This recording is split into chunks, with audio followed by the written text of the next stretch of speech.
Hai. Now let's go.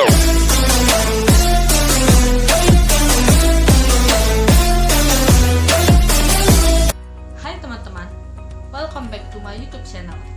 Di video kali ini, aku akan ngebahas tentang kepribadian, tentang introvert dan extrovert. Nah, mungkin kalian udah tahu kalian itu termasuk ke dalam introvert atau extrovert. Atau ada di antara kalian yang masih bingung sebenarnya kalian itu masuk ke introvert atau extrovert. Sebenarnya aku introvert atau extrovert ya? Kok dua ciri-cirinya aku masuk ya? Aku yang mana sih sebenarnya? Tapi apa kalian tahu kalau ada kepribadian yang ketiga? Yaitu yang ketiga, ambivert. Nah, dalam video ini aku akan ngebahas tentang kepribadian itu. Jadi, pastikan kalian nonton video ini sampai selesai. Keep on watching. Wiggle, wiggle. Like.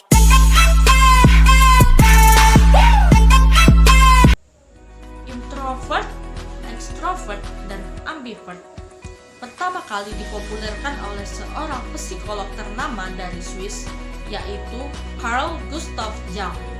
Carl Gustav Jung atau C.G. Jung.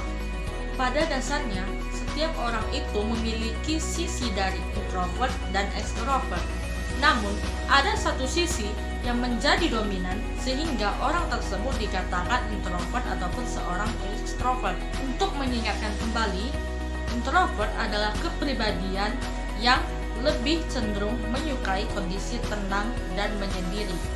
Introvert itu lebih menghindari interaksi dengan hal-hal baru. Dia lebih senang melakukan kegiatan sendiri, misalnya menonton, menulis, membaca, dan berbagai kegiatan yang dapat dilakukan sendiri. Sedangkan extrovert kebalikan dari introvert. Extrovert lebih cenderung antusias terhadap hal-hal baru. Mereka lebih senang berinteraksi dengan orang-orang atau lingkungan yang interaktif. Seorang extrovert dapat bekerja sama baik dalam kelompok. Mereka biasa disebut sebagai pencair suasana karena kemahiran mereka berbicara. Nah, karena di sini inti dari video kita adalah ambivert, jadi extrovert dan introvert hanya kita bahas kulit-kulitnya saja. Ambivert adalah kepribadian yang istimewa. Dia memiliki kualitas dari extrovert dan ciri dari introvert. Nah, agar kalian lebih yakin atau lebih fokus apakah kalian itu termasuk ambivert, ciri yang pertama adalah ambivert senang bertemu dengan orang-orang baru di lingkungan yang sudah ia ketahui. Ia juga senang bertemu dengan orang lama di tempat baru. Tetapi dia tidak senang ketika bertemu orang baru di lingkungan baru secara bersamaan atau waktu yang bersamaan. Ciri yang kedua, ambivert adalah pendengar yang baik dan pembicara yang baik. Ketika dia berhadapan dengan orang yang pendiam, maka dia akan cenderung lebih banyak berbicara. Tetapi ketika lawan bicaranya adalah orang yang cerewet, maka dia akan lebih tenang dan mendengarkan. Dia itu tidak terlalu mempermasalahkan ketika dia harus menjadi pendengar. Ambivert juga senang basa-basi atau mengobrol ringan. Tetapi dia akan lebih senang atau lebih antusias ketika yang dibahas adalah hal penting dan mendalam, maka dia akan lebih antusias dan lebih bersemangat. Ciri yang ketiga, seorang ambivert itu senang berinteraksi atau berada di keramaian. Dia juga senang berada di kesunyian. Misalnya gini, ketika dia berada di keramaian terlalu lama, dia akan membutuhkan waktu sendiri atau lebih memilih pulang dan menghabiskan waktu sendiri. Ketika dia menyendiri terlalu lama, maka dia juga akan merasa bosan sehingga dia membutuhkan teman berbicara. Jadi, kedua hal itu kesinambungan atau juga seimbang, tidak bisa terlalu lama. Nah, ciri yang keempat adalah seorang ambivert senang menjadi pusat perhatian atau menjadi sorotan. Tetapi jika hal tersebut berlangsung terlalu lama, maka dia akan merasa risih dan tidak nyaman.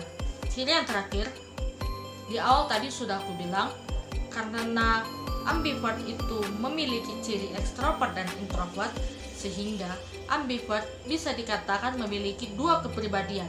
Itu tergantung kepada siapa atau pada bagaimana temannya. Jadi, terkadang ada teman yang mengatakan bahwa dia adalah seorang introvert, atau ada juga teman yang mengatakan dia adalah ekstrovert.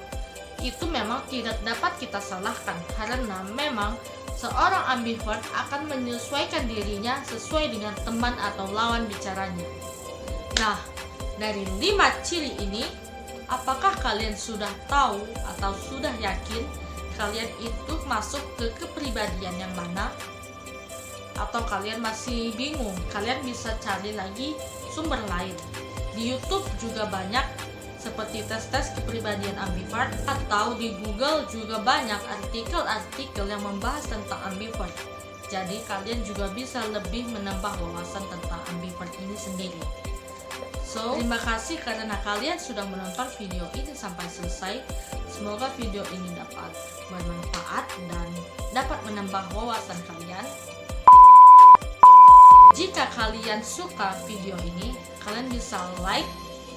Dan kalau kalian ingin tahu video-video berikutnya, kalian bisa subscribe. Aku bakal ngepost video-video tentang FYI seperti ini, ataupun video reaction, atau video lucu walaupun sebenarnya nggak lucu. Intinya subscribe, oke?